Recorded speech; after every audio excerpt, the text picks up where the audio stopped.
acabó la fiesta, pero mi alma todavía baila. No puedo soñar con mi fuego y pasión. ¿Qué pasará? No sé si volverá. Desde el inicio ya sabía que las llamas se extinguirían. Pensaba a mí nadie me ayudará, aunque ahora voy en serio. Sé que lo voy a lograr y al final me quemará. Baby, nada es tan fácil, busco mi redención, aunque mi pecado solamente seré yo.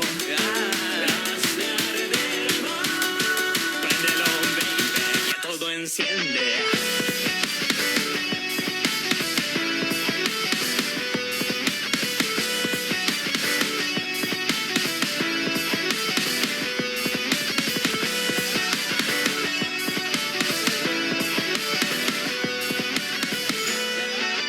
Se acabó la fiesta.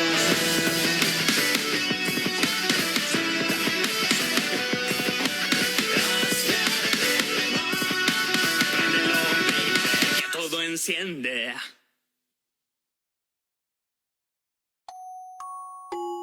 Legado de fuego. Capítulo 10. La princesa renegada. Llegaba el amanecer de un nuevo día en Equestria. Era un día duro para muchos, sobre todo para dos de las familias reales.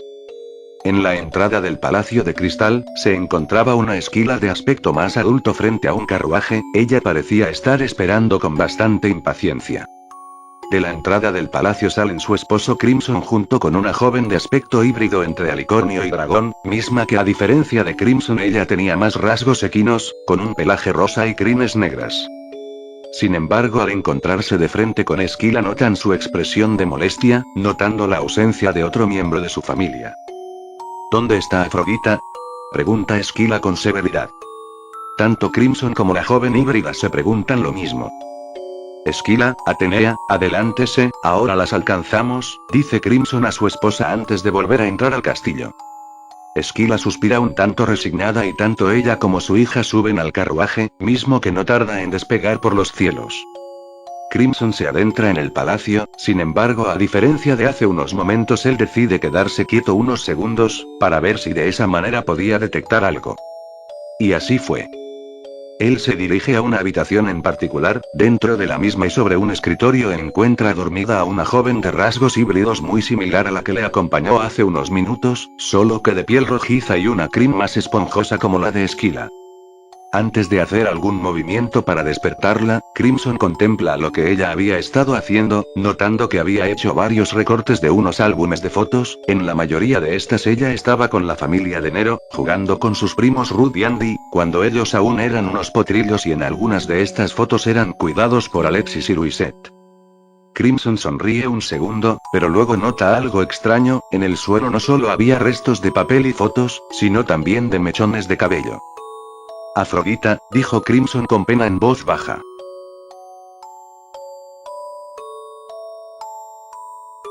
En Ponyville. A pesar de que hacía poco que el sol se había asomado por el horizonte, su luz no tardó en ser bloqueada por unos pegasos del clima que movilizaron las nubes. Ese día todos los ciudadanos y miembros del Heavy Storm estaban reunidos en un salón del castillo del pueblo, solo estando un par de caras ausentes, quienes eran Luna, Blade, Kaosu, y de momento Crimson y Afrodita. Alexis estaba en su ataúd usando un sencillo pero hermoso vestido azul oscuro. Este había sido hecho por los costureros del pueblo para la ocasión, y como dictaba la tradición, todos los presentes en la ceremonia usaban atuendos negros. Pasaban las horas en las que todo presente tuvo la oportunidad de expresar unas palabras de despedida. La excepción de esto fue Nero, quien en toda la ceremonia se mantuvo cerca de su amada, manteniendo un porte inexpresivo, limitándose a asentir con la cabeza cuando sus conocidos y amigos se acercaron con él y sus hijos a expresarle sus condolencias. Yo no soy buena con las despedidas. Hasta pronto, amiga, espero que algún día nos volvamos a ver, decía Esquila frente al ataúd con la mirada baja. Espéranos del otro lado, dice Atenea, limpiándose una lágrima. Madre, lo siento, no soy la princesa que tú querías que fuera. Y tampoco soy la guerrera que yo creía ser, decía Ruth en voz baja antes de caer en llanto nuevamente. Siempre tuve miedo de ser como mamá, le dijo Andy a su hermana. Pero era porque siempre creí que no lo lograría. ¿Cómo puedes convertirte en alguien tan grande, valiente, tan... Andy no sabía qué más decir. Tan entregada y leal a sus amigos y familia, completa una voz femenina. Los hermanos voltean a su derecha viendo a su abuela. Nunca deben tener miedo a intentarlo. Alexis creía que el fracaso no era la peor derrota. La peor derrota era saber que aún dándolo todo no tendrás otra oportunidad, menciona Twilight por lo bajo. Tanto Ruth como Andy la abrazan con fuerza ocultando su rostro en su pecho mientras rompían en llanto. Twilight usó sus alas para acogerlos en el abrazo, no encontraba más palabras que decir, lo mejor que podía hacer por ellos era estar allí. Twilight desvía un poco la mirada, viendo a Nero aún sentado y callado en su sitio, a diferencia de sus hijos y conocidos quienes tenían un semblante deprimido, él se mostraba con un porte inexpresivo. Pese a eso Twilight estaba consciente de que pese a lo que pudiera expresar con palabras o lo que su rostro refleja, él era el más destrozado de todos. Sé que ocultas lo que sientes, hijo. Si eres débil a los ojos de los demás, ¿qué les quedaría a ellos? Pensó Twilight con cólera dejando caer una lágrima. Pasan un par de horas más, y es entonces cuando un grupo de guardias trasladan el ataúd hasta el jardín de los recuerdos. Uno de los jardines más hermosos donde varios ponis descansaban eternamente. El hoyo para Alexis fue colocado específicamente a un lado de sus padres. Una vez que el ataúd estuvo en el hoyo, todos los presentes pasaron a depositar sobre el mismo una rosa blanca, mientras contemplaban todo. Afrodita fue la última en pasar, ella contempló la rosa en sus cascos unos segundos. Que los arcángeles te den la bienvenida, guiándote al final del campo de batalla de Odín. Que canten tu nombre con amor y furia para que te escuchemos alzarte en las profundidades del cielo, y sepamos que tomaste el lugar que te correspondía, fueron las palabras dichas por la joven híbrida antes de dejar caer la flor. Cuando la ceremonia finalizó, todos se quedaron unos segundos bajo la lluvia dedicando a la caída un último momento de silencio. Mientras tanto en Canterlot. En una de las habitaciones se encontraba Draco durmiendo en una silla, posada a un lado de la cama de la joven Louisette. Él se había quedado toda la noche a su lado, y pese a la inicial insistencia de que podía tomarse un descanso de parte de Magic, él se negaba a dejar a su hermana sola, pero finalmente el cansancio le había vencido quedándose dormido en aquella silla. De pronto la puerta se abre cuidadosamente, por esta entra volando el Fénix Alpa, quien ya se veía bastante recuperado. El Fénix se posiciona a un costado de la silla viendo a su último portador con pena, para luego dirigir su vista a la aún inconsciente Louisette. Lo siento Draco, pero aún podemos cuidar de ella, aún puedo ayudarte, decía el Fénix en voz baja posando su ala en la cabeza del alicornio pelirrojo. El Fénix dirige su vista a la inconsciente alicornio magenta, notando como una tenue sonrisa se dibujaba en su rostro. ¿Está feliz?, se pregunta el Fénix extrañado. Dentro de los sueños de la joven alicornio ella se veía a sí misma en un día de campo frente al lago de un hermoso páramo. Frente de ella estaba cierto Pegaso amarillo de crines azules, los dos reían y dado a las memorias de Louisette, ella se veía a sí misma con su aspecto tierno e inocente de potrilla, mismo que hacía tanto había dejado atrás. Vamos papá, dime, dijo Louisette entre risas. Fue en serio cariño, el pelaje de tu madre estaba todo manchado de pintura por la maqueta que le ayudó a hacer a Nero, olvidó lavarse antes de ir a la reunión con las princesas, y nadie allí se atrevió a decírselo, le dijo Flash riendo, a lo que Louisette también ríe. Es lindo poder tener un descanso, dice Louisette recostándose en el césped. Flash hace lo mismo, mientras ambos admiraban el cielo, pero es entonces que el semblante de Louisette cambia a uno más serio. Es una lástima que no sea real. Flash notó el semblante de Louisette, por lo que se acerca a ella para darle un abrazo. Cariño, aun si esto es solo un sueño, siempre voy a estar ahí para ti, sea en tus sueños, o en tu corazón, papi siempre estará contigo mi linda princesa, y ten en cuenta, que puede que pronto te visite de nuevo, también a tu madre y tus hermanitos, dijo Flash de forma muy paternal. Los extraño mucho, dice Flash dándole un beso en la frente. No quiero irme, dice Louisette con sus ojos llorosos, a la par que correspondía el abrazo con fuerza. te extraño tanto. Hija mía, yo siempre estoy contigo. Aún si no me puedes ver, dice Flash en un tono comprensivo. ¿Por qué me hiciste esto? En el momento donde todo inició tú, te fuiste y me dejaste sola con mamá, menciona Louisette entre dientes con un tono de voz bajo. No puedo estar seguro, hija, lo que sí sé es que todos los que se han ido en estos años y antes o después de mí y lo hicieron por una razón y... En eso Louisette se separa del abrazo de manera brusca, ella se da media vuelta viendo el horizonte del bello páramo. Incluso las deidades tienen a sus favoritos. Ella se limpia unas lágrimas dejando salir una risa tosca. El tío Shining regresó. Nero regresó. Incluso Draco lo hizo. Siempre creí que nunca nos lastimaste.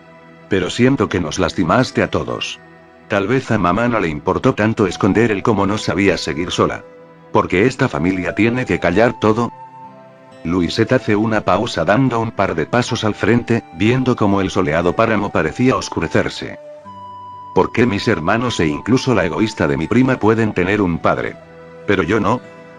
Pasan un par de segundos en silencio total, hasta que Flash se acerca quedando frente a frente con su hija nuevamente. Por años, callar el dolor en esta familia se convirtió en un ciclo, pero siempre se puede romper. Louisette, creo que ambos sabemos que lo que has dicho no es verdad. Es cierto que el tiempo fue corto, pero atesoré tenerte entre mis brazos hasta el último de mis días, menciona Flash acariciando su rostro. ¿Por qué me dejaste? Pregunta Louisette con lágrimas en sus ojos. No quería hacerlo, no podemos elegir cuándo será el fin, podemos prolongarlo sin duda, pero... Flash es interrumpido. Pero no evitarlo por siempre, menciona Louisette viendo al frente. Las yaces de la agonía están resurgiendo. Menciona ella un poco más seria. Equestria necesitará a su princesa. Pero Nero y Draco necesitarán a su hermanita. Así como Twilight a su hija, menciona Flash. Louisette dibuja una leve sonrisa en su rostro. Gracias, papá, creo que aún es hora de que yo... La alicornio cierra sus ojos un momento, al volverlos a abrir, lo que ella visualiza no es el cielo nublado del eterno páramo, sino una luz blanca no muy clara. No estaba segura de dónde estaba, ella sentía su cuerpo adormecido y al moverse un poco, pudo sentir como su casco chocó con otro. Luisi, despertaste, dijo una voz masculina. Louisette pudo sentir como el dueño de esa voz le toma su casco y como en este caían lágrimas. Pensó ella confundida, ladeando la mirada viendo una no muy clara silueta gris con una mancha roja.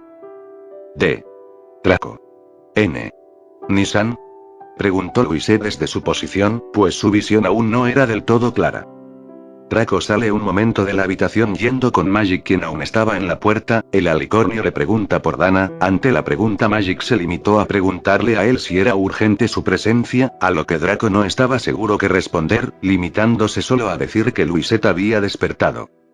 A lo que Magic le pidió a otro de los guardias que rondaba el pasillo que de favor buscara a la mencionada terrestre. Mientras eso ocurría, en uno de los jardines de Canterlot se encontraba May frente a unas lápidas especiales, dedicadas a los guardias y soldados que habían caído en la guerra de hace más de 75 años.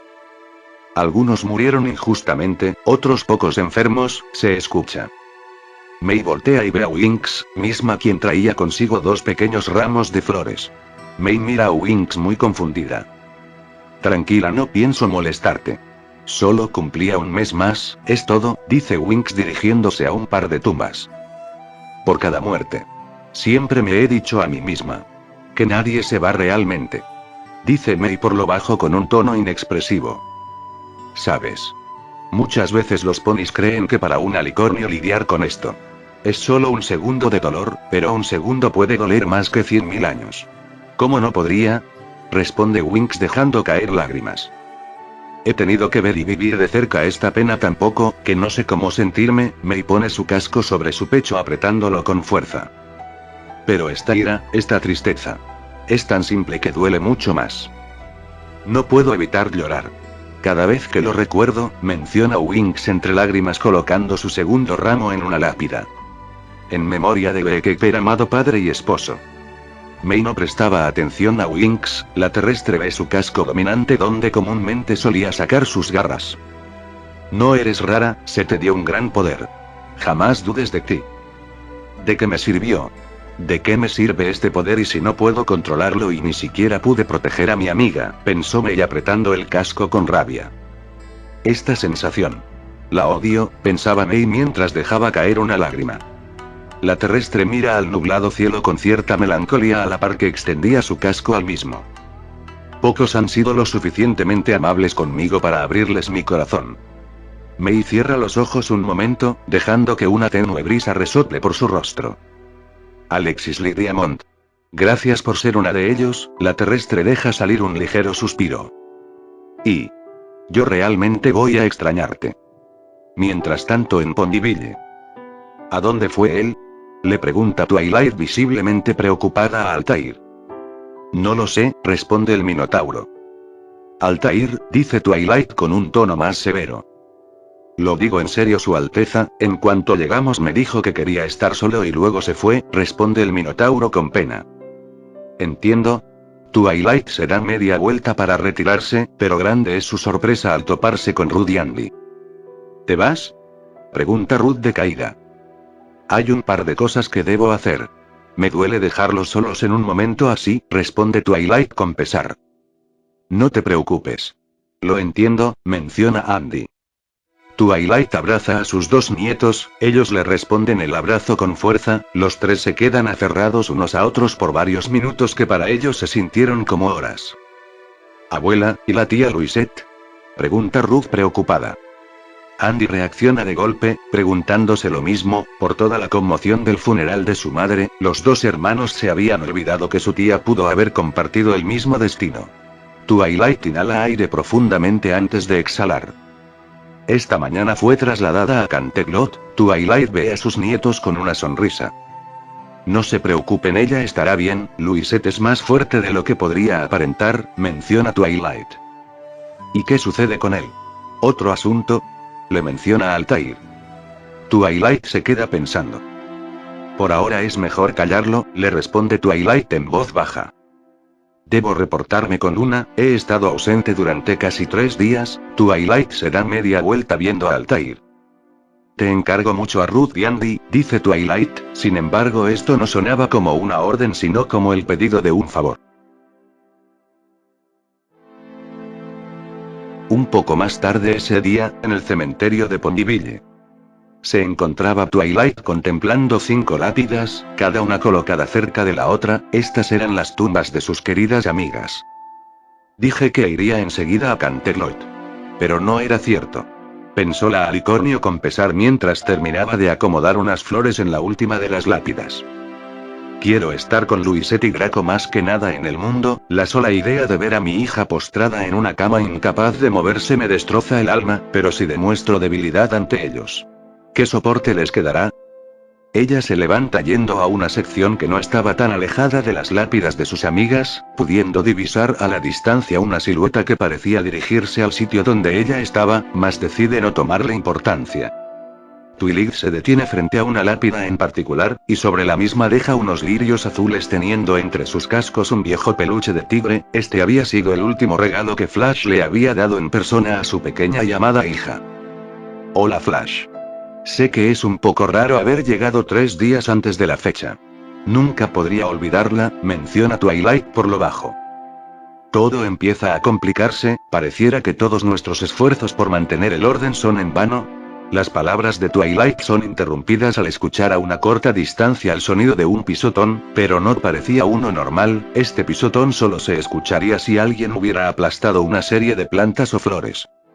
Confundida ella se levanta siguiendo aquel sonido, volviendo al área de las tumbas de las difuntas portadoras, grande fue su sorpresa al ver que las flores que había dejado en la lápida de Rainbow Dash estaban aplastadas y con sus tallos rotos, pero lo que más le sorprendió fue ver frente a aquella lápida una joven Pegasocian de cabello azulado, la misma estaba limpiando la lápida y a un lado suyo había un arreglo floral bastante diferente al que Twilight había dejado con anterioridad. La joven Pegaso termina lo que estaba haciendo, levantándose y pasando de Twilight como si no hubiera notado su presencia. No es muy educado romper regalos ajenos, menciona Twilight con inexpresividad viendo las aplastadas flores. La Pegaso no responde, ella solo seguía con su camino ignorando el llamado de atención. La paz de este mundo agoniza. Me pregunto si ellos ya empezaron a moverse. Pensó la Pegaso desviando la vista al cielo notando lo nublado que estaba. Su hijo.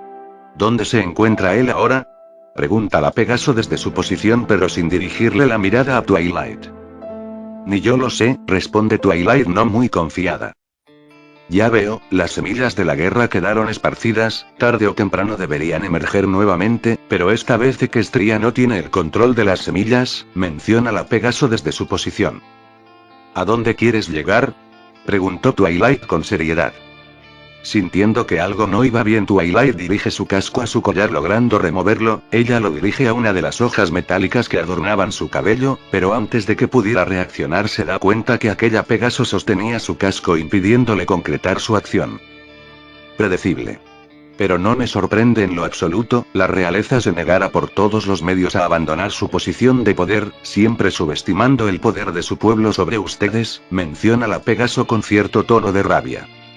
Sin perder el tiempo, Twilight usa su magia y realiza una teletransportación de corto alcance logrando zafarse de la Pegaso. Esta última se limitaba a verla con sus iris magenta, su rostro estaba casi vacío, su mirada no reflejaba ningún miedo, ninguna tristeza o al menos una muestra de afecto, sin embargo aquel vacío resultaba más intimidante que cualquier mirada de ira o desprecio desbordante. Admito que tal vez nuestros predecesores no tomaron las mejores decisiones, pero no nos hemos detenido, juntos trabajamos por lograr esta paz, dice Twilight entre dientes. La Pegaso ve el collar, mismo que sin tener la intención se lo había quitado al alicornio, ella lo deja caer al suelo y lo patea devolviéndolo con su dueña. Cuide sus palabras, princesa, en estos momentos estamos de igual a igual, a ninguna de nosotras le gustaría ver cómo esos cúmulos de tierra empiezan a llenarse uno a uno. Mencionó la Pegaso señalando los hoyos que aún no habían sido ocupados en el cementerio, por lo mismo su número no era alto. En eso estamos de acuerdo, pero hay una gran diferencia en ver ese número aumentar por una guerra sin sentido, a saber que fue así por el castigo del tiempo, responde Twilight con seriedad. Ante esa respuesta la Pegaso solo bufa. La prosperidad. Sus múltiples avances. No cambia lo que es Equestria y sus monarcas. Siempre creyendo que son el centro de todo. Demostrando ahora y siempre que no tienen problemas en darle la espalda a quienes no piensen como ustedes. La Pegaso levanta la vista mostrándose más seria e incluso furiosa. Tal vez sea hora de dejar de escucharse y aconsejarse entre privilegiados y empezar a escuchar a su pueblo, la Pegaso larea una leve sonrisa. De un modo u otro nos escucharán. La distancia y el tiempo era un castigo muy corto para aquellas Pondis, tan sumergidas en sus pensamientos, en sus penas y tristezas que no se percataron de una fugaz sombra, dado a la ausencia temporal del sol era difícil ver quiénes estaban volando sobre de ellas. O al menos eso parecía, aquella Pegaso pudo sentir un particular flujo de energía. No puede ser, pensó ella tragando saliva antes de extender sus alas e irse tan rápido como le fue posible. ¿Qué pretende esa niña?, se preguntó la Pegaso saliendo de los terrenos de Ponyville. A la distancia y postrada sobre una montaña se encontraba Amber, observando el pueblo desde el horizonte con Delta postrada en su lomo. Los que no conocen el dolor no entienden la paz. Y quienes no valoran sus vidas no merecen vivir. Veo que supiste lo que ocurrió mientras nosotros volvimos a Olimpia, mencionó la Fénix. Sí. Me es difícil creer que ellos tres cayeran en un truco tan ridículo, pero no puedo culparlos. Amber dirige su vista al castillo del pueblo. Mientras más desviada esté su atención de nosotros mejor será. No es así. Le menciona Amber a Delta. Así es, pero si vas a hacer lo que creo que harás, debes estar consciente que la atención que no quieres que los demás reciban se va a concentrar en ti de ahora en adelante, responde Delta con seriedad. Amber ladea una leve sonrisa. Bueno, Delta. Es difícil buscar a alguien de quien desconocen su existencia. El cuerpo de Amber y Delta empieza a brillar en una tenue luz morada, la luz crece y envuelve ambos cuerpos, levantando una enorme columna de fuego negro, provocando un terremoto que logra sentirse por Ponyville y a la par que la columna lograba verse hasta Canterlot. Sobre esa enorme columna estaba Amber, la tierra se estremecía, un titánico poder se concentraba en aquel punto. La presión que emergía era tan grande que incluso un ciudadano promedio sin la habilidad de rastreo lo podría sentir, aún a kilómetros a la distancia. ¿Qué es eso? ¿Qué está pasando?, se preguntó Twilight desde su lugar. Por su parte, la Pegaso había conseguido acercarse un poco al sitio donde se encontraba Amber, puesto a que no podía tocarla debido al inmenso calor que rodeaba la zona. Amber. ¿Qué es lo que pretendes? Grita la Pegaso. La columna de fuego se disipa y de entre una cortina de humo se puede ver cómo sale una silueta humanoide hecha de energía morada, parte de sus extremidades y lo que parecía ser su propio cabello estaban formados por fuego negro. La silueta se detiene un segundo a contemplar su transformación, parecía sorprendido, pero en una parte también se le notaba enojada. No te alteres, estará incompleto pero este poder es más que suficiente, dice la criatura con la voz de Delta. La criatura asiente con la cabeza y extiende unas alas emplumadas color gris, antes de elevar vuelo en lo más alto. Nadie puede olvidar el dolor, yo jamás lo olvidaré, por eso, de entre las garras de la criatura se empieza a concentrar mucha energía, mezclando energía morada con aquel fuego negro, logrando que ésta crezca hasta no ser más grande que un balón. No es nada personal. Menciona la criatura con un porte inexpresivo antes de arrojar aquella esfera de energía. Un gran silencio invadió aquel poblado, callado únicamente por el eco del viento resoplando en sus alrededores. El poblado no estaba consciente de lo que ocurría, pero la princesa presente tenía una ligera idea de qué era lo que pasaba, pero solo tenía una pequeña oportunidad de poder hacer algo para evitar que ocurriera un desastre aún peor. Sin embargo, estaba demasiado lejos del castillo, y aunque ella volaba tan rápido como sus alas se lo estaban permitiendo, temía lo peor. Esa Pegaso, no ella. No pudo haber sido. No noté nada extraño en ella. Además se veía igual de confundida que yo. Pensaba la alicornio usando su teletransportación y logrando entrar de golpe a un salón del gremio. Un grupo de guardias que estaban cerca van a auxiliarla, pero ella se pone de pie por su propia cuenta y se dirige a otro salón en particular. Al entrar ella usa su magia para colocar un bloqueo especial en la puerta y así nadie más pueda entrar. Las posibilidades las veía muy reducidas, pero aún si tenía el 1% debía de intentarlo. De pronto el día parece oscurecerse, como si la noche hubiera llegado de un momento a otro, cosa que no era posible pues aún faltaban más de 6 horas para que eso ocurriera.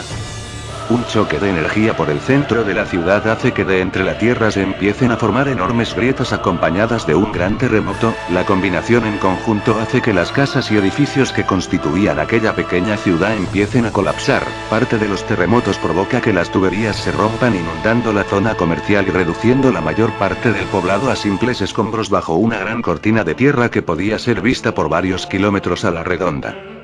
Lentamente la cortina de tierra va desapareciendo, inundando aquel sitio de un enorme silencio. La criatura que había provocado aquel caos brilla en una tenue luz morada, separándose de su fénix. Los dos se mantienen sobrevolando aquellas lejanas montañas, contemplando lo que acababan de hacer con una mísera parte de aquel poder divino. Su pequeño momento de satisfacción se ve interrumpido cuando a la distancia escuchan un estruendo, viendo como en algún punto surgía energía azul y plateada, pero esta pese a poseer la misma presencia divina que ellos, esta sin duda era menor y menos intimidante para cualquiera que estuviera cerca. Amber aterriza sobre la montaña, notando como la Pegaso de azulada melena la observaba con los ojos muy abiertos. Deberías agradecerme, Azul, ahora tienen más tiempo para dar su discurso en el Imperio de Cristal, dice Amber con una sonrisa. La Pegaso abre la boca para contestar, pero antes de que tuviera la oportunidad de decir algo, ella ve como alguien golpea a Amber y la derriba, apartándola de ella. La alicornio usa sus alas para frenar su caída y volver a incorporarse, mientras que el fénix negro permanecía postrado en su hombro como si aquel golpe hubiera sido una simple brisa. El fénix brilla y este se convierte en el Bankai de Amber.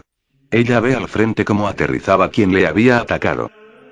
Así que viniste, dice Amber sin mucho interés viendo a quien tenía frente. Era un ser bípedo con armadura plateada, este brilla cayendo de rodillas muy cansado, era un alicornio gris de melena azulada, al lado del alicornio se postra un fénix azul quien se veía igual de debilitado que él. Eran Nero y Omega. ¿Y quién eres?, pregunta Nero débilmente. Ante esa pregunta Amber bufa. No te importa, responde Amber con indiferencia. Cuida tus palabras y no pienso ser paciente con alguien como tú, menciona Nero entre dientes. ¿Te estoy provocando? A decir verdad sería interesante ver lo que puedes hacer, dice Amber burlonamente. Te lo advierto y no quiero hacerte daño. De eso puedes estar tranquilo, menciona Amber dispuesta a retirarse. Justo en el momento en que se da la media vuelta y avanza un par de pasos puede sentir un hormigueo en su espalda, ella suspira y se da media vuelta interponiendo uno de sus cascos logrando frenar la espada de Nero, para seguidamente dar un giro sobre sí misma y alejarlo de una patada. ¿Pero qué?, decía el alicornio muy sorprendido. No soy tonta querido tío, he tenido tiempo de sobra para entrenar y prepararme. Aunque no dudo que podrías darme pelea. No tengo interés en ti, aprecia que sigues con vida y no te interpongas. Nero aprieta los dientes sosteniendo con más fuerza aquella espada, la fénix que lo acompañaba brilla transformándose en su Valkyrie. Con que así debe ser. Mientras tanto en el gremio. Varios de los que se encontraban presentes en el castillo a la hora del derrumbe logran salir de entre los escombros con heridas muy superficiales, la gran mayoría de ellos al momento de la explosión habían sido envueltos por energía blanca, misma que los había protegido del mortal terremoto. Los sobrevivientes del gremio ven como una pila de escombros es movida con magia, en un principio esto no les sorprende demasiado, sin embargo ese sentimiento se iría pronto al ver que aquella silueta extiende sus alas y se postra al frente de todos, era Twilight. Como la mayoría de los sobrevivientes la princesa presentaba heridas menores, pero lo que a varios les heló la sangre es ver que los vasos sanguíneos de uno de sus ojos se le había roto provocándole sangrado, pero a ella poco o nada parecía importarle. Ella se limitaba a contemplar la devastación de la pequeña ciudad. ¿Cómo había pasado esto? Era la única pregunta que resonaba en la mente de los sobrevivientes.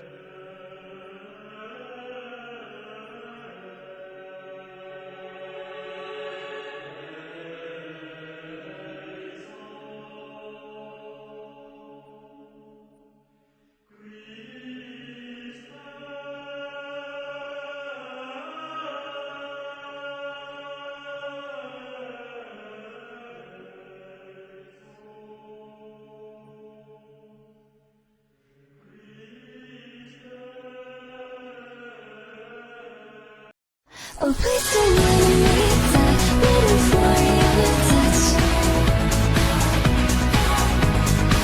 Now take a look on me, listen my story.